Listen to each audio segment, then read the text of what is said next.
This article here is from the Inquirer. It's about this person who has a stage show about how capitalism made Johnny Depp this terrible person and gave him all this power that he used in the wrong way.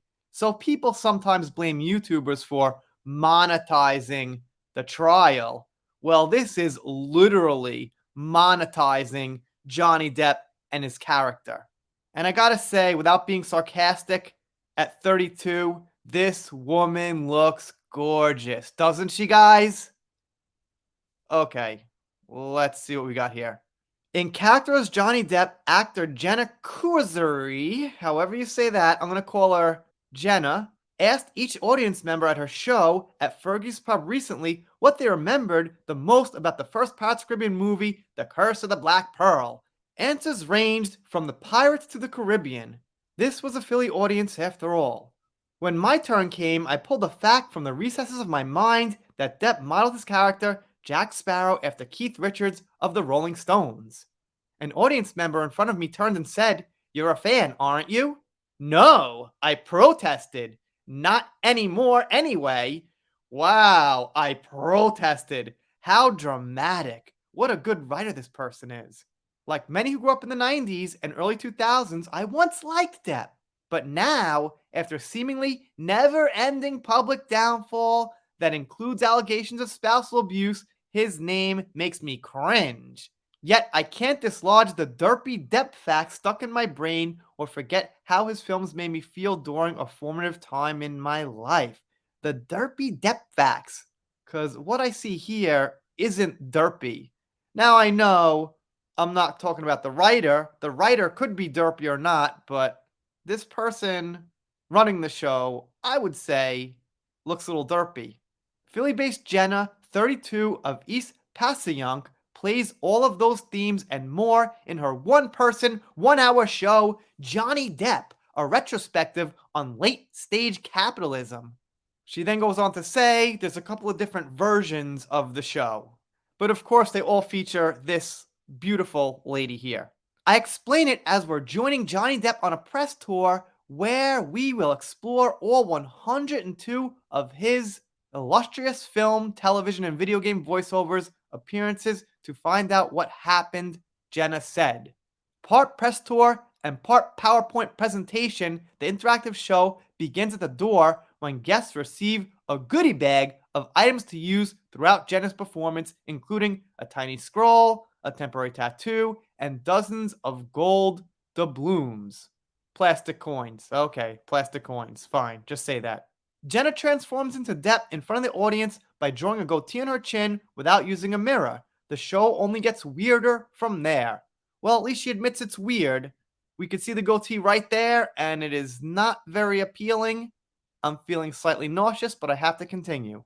So she asks her audience to act out things like scenes from Edward Scissorhands. She says it's kind of a sporting event. It's interactive. People can yell and throw stuff. Sounds like a blast. If it was okay to throw things, I probably would be throwing something. That something might be like mud, whipped cream pie, maybe a live skunk. She goes on to say that late capitalism, according to The Atlantic, is what's causing the shrink of the middle class. And that's got a lot to do with Johnny Depp, doesn't it? I guess according to Jenna, it does. It shows that the inevitable downfall of Johnny Depp's career is an example of late-stage capitalism. But wait, his career didn't downfall. It took a little dip, of course, because of you-know-who and a flappy fish market, but now it's going back up. Concerts with Jeff Beck, shows with Rihanna, a new movie coming out, which is looking good. He did have his own movie, Minamata, come out. He's still with Dior. So, okay, his career might not be what it was, but whose is by 60? Most actors and entertainers have kind of a flat line anyway. That's natural. So, what's the point? But even saying that careers have a natural downfall, Johnny's isn't totally fallen down. When we give someone too much money, or too much money goes to one place, it can take advantage of that privilege, and oftentimes the work diminishes because of it, she said. So what? Wait, she's saying that Johnny Depp's work diminished because we gave him too much money? I don't really look at it like people gave Johnny the money. I look at it like Johnny earned the money based on who he is and people enjoying his movies and work and music and things like that. She, of course, lists what Johnny has as far as material possessions, yachts, cars, stuff like that. Obviously, at one point he was worth over 500 million. What's he going to do? Just let it sit in the bank? Of course he's going to buy cars and boats and guitars and whatever else. They talk about how she came up with this idea. It doesn't matter. It's a terrible idea. What's the difference? She claims she was obsessed with pirates as a kid, and now she doesn't like Johnny. This woman must have a lot of logic and common sense. And once again, beauty. She said she knew Johnny's career was starting to tank in 2019. Okay, I hear that a lot.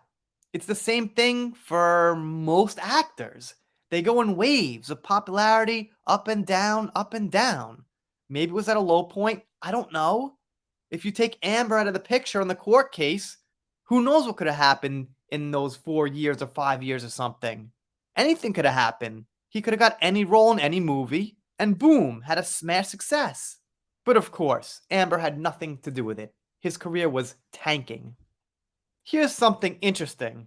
They say far from honoring Johnny Depp, the show skewers him, but not everyone has been able to glean that from the title. So she's making some money here because people go in and see a show about Depp, but they might be Johnny fans, and then after they pay, maybe realize what's going on here. This is kind of fun, but now she's making fun of Johnny and saying negative things, so she's kind of tricking people. If the title isn't totally clear, which it's not, that it's negative, I'd say that's pretty derpy. They say someone petitioned to cancel it. Okay, probably not a big petition because no one knows what it is really. She claims that people watching may be in more agreement than they think, which I don't know what that means, and I haven't seen it, so I can't quite say. But if her overall theme is negativity about Johnny and how capitalism gave him power, well, I don't think we agree as much as she thinks. And of course, she says it's a reflection of Depp and a reflection of how people are consumers, implying that by buying his movie tickets and, art and music gives him this power, I guess. And to list some dates and showtimes, it seems like this author of the article is pretty much on her side, doesn't like Johnny, and that's what we got from the Inquirer. To be honest, this is kind of a Frankenstein article with a Frankenstein together theme. I don't see one main point here. It's somewhat confusing. All I get is this person here, who I'm going to assume is not very talented, but like I said, very beautiful, is making fun of Johnny and charging people money for it. Let me know what you think in the comments. Doing pop culture, entertainment, just to confirm, yes, the beautiful part was sarcasm. Just in case someone actually thought it was serious. If you don't subscribe here, I'll be sad, but I'll get over it. See you next time.